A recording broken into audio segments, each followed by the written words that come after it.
Hey everyone, welcome to The Explainer. I am beyond thrilled you're here because today we are going to completely demystify one of the most exciting transformations happening in tech right now.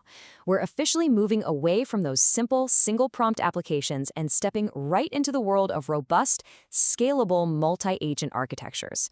Seriously, if you've ever felt like your AI workflows just completely break down the second things get a little complicated, you are in the exact right place. We're going to break down exactly how intelligent agents collaborate, how they communicate, and most importantly, how they scale. So, here's the architectural blueprint we'll be covering today. We'll start with the multi-agent paradigm shift, look at orchestration patterns and frameworks, talk about enforcing structured AI outputs, walk through building a research assistant, and finally, we'll wrap up with scaling your AI infrastructure. Section 1, the multi-agent paradigm shift. Okay, let's dive into this. Remember when we first started building with AI? We used these very linear pipelines, like early LangChain. Data just flowed strictly from step A to step B to step C. And, it was great for really simple tasks, but those rigid static chains, they completely lack the flexibility you need for complex workflows. Today's modern paradigm uses things like LangGraph, which is a cyclic, stateful, and branching approach. So instead of a straight line, outputs can actually loop back, branch off based on specific conditions, and maintain a shared memory state. This is a total game changer because it allows the AI to actually self-correct and dynamically route information. And that is absolutely essential for true autonomous agents. Moving on to Section 2, orchestration patterns and frameworks. To actually control these wild, complex new workflows, we need very specific patterns to manage the flow of information. There are a few core orchestration patterns you can pull from. You've got your standard sequential pipeline for strict, step-by-step tasks and parallel execution for when subtasks are completely independent. But look at the supervisor worker pattern. This is incredible for decomposing a massive task. A supervisor agent basically breaks the work down and dispatches it to parallel workers, perfectly mirroring a human team structure, hopefully with a few less unnecessary meetings, right? Then there's debate and critic. This pattern is absolutely fantastic for high-stakes reasoning. Think legal analysis or code generation.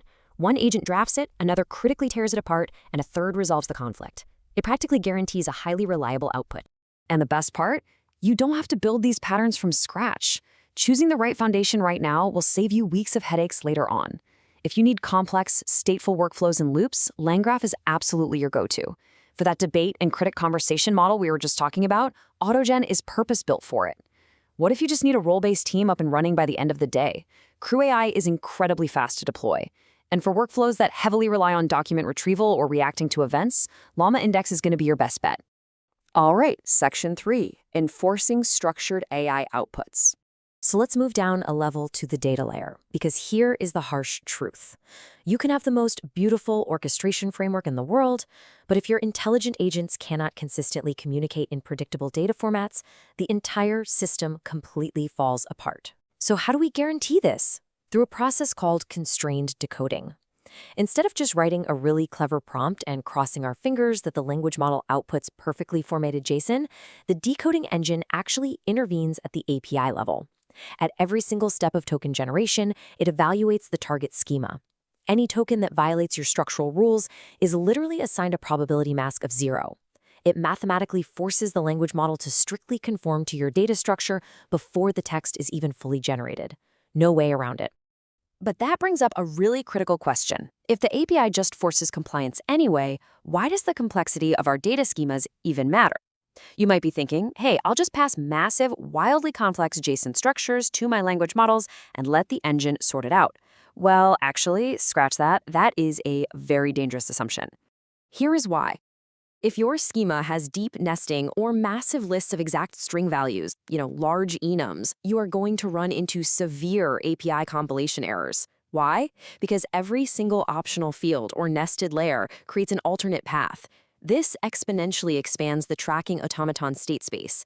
Basically, the decoding engine simply runs out of memory or slows to an absolute crawl, trying to track all the possible valid grammatical branches. It's like trying to navigate a giant, ever-expanding maze. To optimize this and save your system, you have to flatten your nested objects and heavily use required fields with default values. That eliminates those alternate compiler paths. Let's look at Section 4, building a research assistant. And this brilliantly illustrates how we move from theory into practice. Let's actually apply all this theory. Here is the programmatic blueprint of our multi-agent research assistant. We're using a classic extract, transform, summarize pipeline. Step 1, extract the unstructured text and parse it into a strict pydantic model. Step 2, transform that data, which means cleaning it or running some specific business logic. Step 3, summarize the results into a final text synthesis. By intentionally separating our data extraction from our business logic and summarization, we completely prevent overloading a single language model call. Now for step 1 to actually work, we define our pydantic model. This acts as our strict data schema. We define paper metadata to require a title, an abstract, a list of authors, and a publication date. This specific data model forms the absolute foundation of reliable, validated communication between our specialized research agents. Because of this, no agent ever receives incomplete data. And you know what that means? Your runtime bugs just plummet. To execute this pipeline, we're going to deploy a team of 5 specialized agents. We have a prompt processor, a paper retrieval agent, a keyword extraction agent, and a summarization agent. These basically act as our specialized workers, but the real magic happens with the 5th agent, the router. The router acts as the orchestrator. It coordinates the entire workflow asynchronously, safely passing our validated pydantic models back and forth between the workers. Let's look at how that first worker actually operates. Say a user types a vague initial query, like AI agents in reinforcement learning.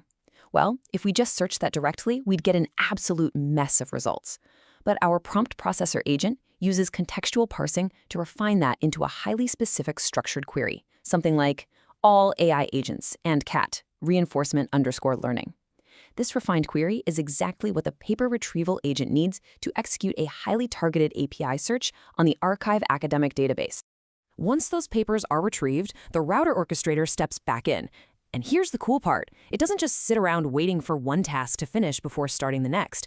It asynchronously sends the retrieved academic abstracts to both the keyword agent and the summarization agent simultaneously. This parallel execution dramatically improves workflow efficiency and overall speed. Then, once both agents return their structured data, the router aggregates the final structured markdown and cleanly converts it into a professional PDF report. Finally, Section 5, scaling your AI infrastructure. So the crucial point is, where does all this actually run? We've built this brilliant architecture, but you have to understand that scaling orchestration and scaling inference are entirely different beasts. Orchestration, things like routing, memory state, and tool dispatching, is strictly CPU-bound. LLM inference, the actual token generation, is GPU-bound. Think of it like a massive orchestra. The orchestration on the CPU is the conductor, waving the baton, managing the flow. The LLM inference on the GPUs, they act as the musicians, doing all the heavy, parallel lifting. They scale completely independently. Because they're separate, you definitely don't need to run every single agent on your absolute most expensive hardware. You should right-size your models by the agent's specific role. For lightweight tasks, like the router agent we discussed, use a smaller, cheaper model, like Llama 3.18b, running on an RTX 4090 GPU. But for your summarization or critic agents that require really deep synthesis, route those specific calls to a massive 70 billion parameter model running on an A100 80GB GPU. This split is going to massively optimize your cost per workflow. And of course, performance matters too. A typical 3-loop graph execution hitting cloud models takes about 6.2 seconds. Now, you might be tempted to just run everything locally on very small models to save some money, but be warned, using local models under 8 billion parameters runs a very, very high risk of parsing errors when you're dealing with those complex schemas we talked about earlier. Sometimes paying for the cloud infrastructure or hosting larger models on dedicated pods is just absolutely necessary for operational resiliency. Now, here is a brilliant optimization technique for your infrastructure: prefix caching. In a multi-agent system, you are often sending the exact same system instructions or background context to 5 different agents, right? Well, prefix caching in VLLM allows the GPU to reuse the computed key-value cache for that identical content. This simple flag prevents the GPU from recomputing the exact same system instructions for every single agent in a team. It is a massive game changer for lowering latency. And finally, what happens if an agent just fails halfway through a complex, long-running workflow? If you aren't careful, you lose everything and have to start from scratch. That's where checkpointing comes in. Frameworks like LangGraph can basically save the state of your graph at each node to a database like Postgres or Redis. If a single worker fails, you don't waste massive amounts of compute restarting the whole pipeline. You just simply resume right from the last successful checkpoint. All right, we've covered the paradigm shift, the strict data constraints, the practical pipeline, and the hardware that makes it all possible. You now have the full architectural blueprint. The only question left is, what processes in your business are ready for a multi-agent takeover? Start looking for those bottlenecks that require research, debate, and synthesis, and start building your own scalable multi-agent systems today. Thanks so much for joining me on this explainer, and keep building.